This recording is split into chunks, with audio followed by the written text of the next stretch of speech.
That 1971 campaign saw the annihilation of her opponents within and outside the Congress. She was now the sole face of the Congress party.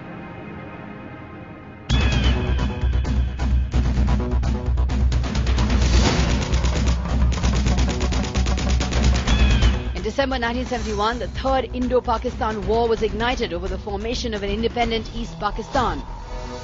With Generals Manekshaw and J.S. Arora leading her army, Indira Gandhi invaded East Pakistan. The battle was decisive. Pakistani forces surrendered.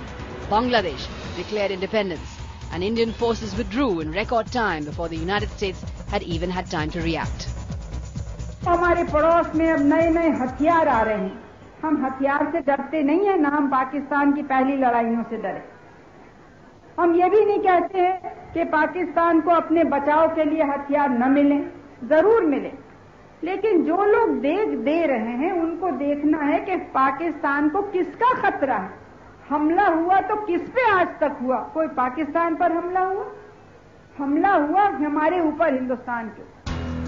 Richard Nixon called her a witch and a clever fox, but in India, Indira Gandhi was now Goddess Durga, conquering Empress of India. She was tremendously knowledgeable about the uses of power, and she was also always willing to use power internally or externally for India's purpose. On this respect, I would say that she left Papa flat on the doormat. Between 1971 and 1975, she was at the very zenith of her power. For the next few years, Indira would march from triumph to triumph, each success adding to her personality cult. In 1974, the Buddha smiled. India went nuclear with Pokhran 1 in defiance of Western pressure. Indira was hailed even by her critics as a staunch nationalist. Just 12 months later, with the declaration of emergency, the same nationalist Indira Gandhi would be accused of pushing Indian democracy to the brink of disaster. My friend Sri Chandrajit Yadav said, the worst is over, but there are still difficulties.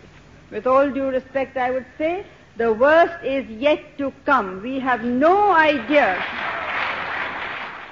Psychophancy had grown, but I told you why. Mainly because of the young men.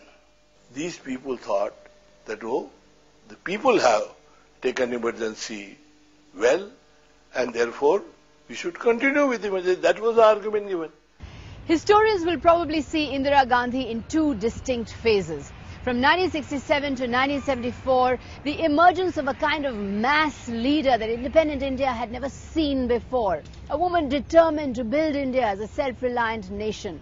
But from 1975 to 1984, she was the ruthless power politician, betraying the ideal she was brought up with, betraying her father, and consumed perhaps with guilt and loss of self-belief. She hurtled further into destruction of herself, destruction of political values. Very wonderful person.